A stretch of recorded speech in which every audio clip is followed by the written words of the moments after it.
ये हूँ भगवान का लीला।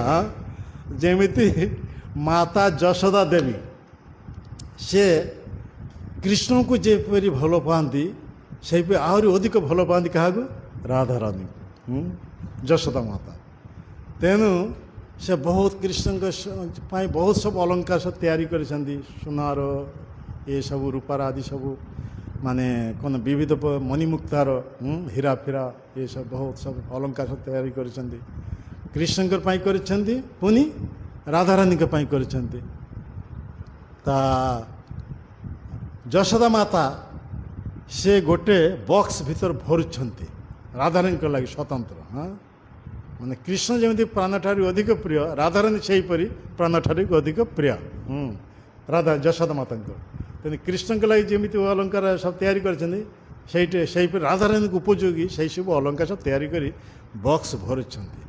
कृष्ण पिला अवस्था से आसी कह माँ तुम्हें कौन करुच ना मोर जने यहीपरी एक प्रिय झील अच्छी तापाई यही सब अलंकार मु सजाऊे दवापाई।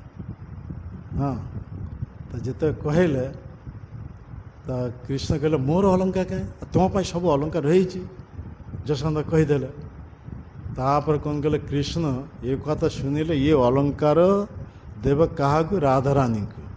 तेने से लीला चमत्कार करने कौन कहले यह कह विश्वनाथ चक्रवर्ती ठाकुर चमत्कार चंद्रिकार से यही कथा लिखुं से कहते कौन ना यहीपरि कृष्ण तो सखा मान को नहीं आसिले जुक्ति करले कौन करवा ना कर मास्टर प्लान नहीं नाले। हाँ तो यशोदा माता से देखिले गोटे अलंकार कम पड़ जाए। हाँ कम मान कृष्णकर गोटे अलंकार तो कृष्णकर अलंकार जिते गोटे कम हो जाए से अलंकार टी बनवाई सुनार दुकान को चलीगला। यार बॉक्स फक्स रेडी कर दे अभिमन्यु आसवे राधा रानी के स्वामी अभिमन्यु से आसवे ये खबर दे आसी बॉक्सटा नहीं तर पत्नी हिसाब से एटार राधा रानी को दवापाई। कृष्ण कहले से सुजोगे माँ जो चली जाए माने स्वर्ण दुकान को से सुजोगे से बॉक्स खोलिला खोली जेतो अलंकार सब बाहर करदे दे तार भीतर से लुचिगला किए कृष्ण तार भीतर लुचिगला सखा मान कहीदेल चाबी देवाई चाबी देदेल। हाँ भल तापर यशोदा माता फेरी आसिले सखा मान से मास्टर प्लान हो जाए यशोदा माता जो फेरी आसिले एमती सब अभिमन्यु आसीगला। तो अभिमन्यु कहते वत्स मु यही सब बहुत सब अलंकार ये बॉक्स भीतर रखी तुम्हें नहीं ये राधा रानी को दियो। ये तो आनंदित हो गए। हाँ अभिमन्यु या अन्य भाषा कह आयन घोष ना कौन। हाँ आयन घोष अभिमन्यु यहीपरि। हाँ जाए तो ये से बहु मूल्यवान रत्न या ठार श्रेष्ठ मूल्यवान रत्न अब नहीं। हाँ कृष्ण तो सब मूल्यवान रत्न से तो जानती ना यहीपरि मुंडर निजे बहन कर नहीं तांकर पत्नींकर गृह रखिले। कहले यहीपरि माता यशोदा तुम्हारा प्रति प्रसन्न है कितने सुंदर सब अलंकार से देते बहु मूल्यवान रत्न राधा रानी बहुत आनंदित। हाँ राधा रानी अष्टसखी मान सब आसी जाए घर रखीदे जे से कहीदे तुम्हें यही सब निजे देहरे धारण कर बस अभिमन्यु का काम सरीगला से बहन कर आनी राधा रानी को कंपार्टमेंट रखीदेल दे कहीगला यशोदा मत कौन कहीदे से सब कथा कही से चलीगला।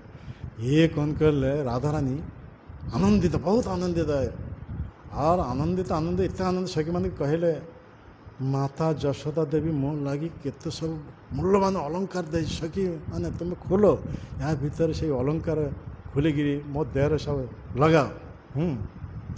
आ स्त्रीलोक मान से तो कई नहांती स्त्रीलोक मान से तो साजी सुजी बसब ना।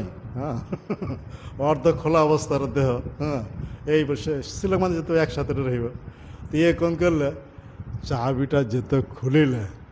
हाँ हाँ खोले बहुत आनंद सागर अलंकार बाहर करियो अलंकार बाहर करियो कौन कृष्ण शोई ସେ ବାହାରେ ଆସିଲେ, ଇଏ ମାନେ ଅବ୍ୟବସ୍ଥା ଅବସ୍ଥାରେ ଥିଲେ, ଦେହର ବସ୍ତ୍ର ଠିକ୍ ଭାବରେ ନଥିଲା।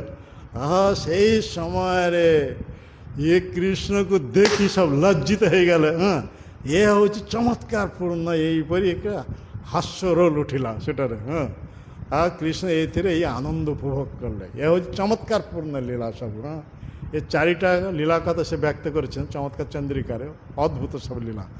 ତ ଏଠାରେ ଦେଖାଯାଉଛି କୃଷ୍ଣ ଆସନ୍ତି ଏ ଜଗତକୁ ଏଇପରି ଚମତ୍କାର ଲୀଳା ରସ ଆସ୍ୱାଦନ କରିବା ପାଇଁ, ଆଉ ଭକ୍ତମାନଙ୍କର ପାଇଁ ଆନନ୍ଦ ଦେବା ପାଇଁ। ଭକ୍ତମାନେ ଯେତେବେଳେ ଏଇସବୁ ଲୀଳା କଥା ଶ୍ରବଣ କରିବେ ସାଧୁ ସଙ୍ଗ କରି, ସେତେବେଳେ ସେମାନେ ଆନନ୍ଦ ସାଗରରେ ନିମଜ୍ଜିତ ହେଇ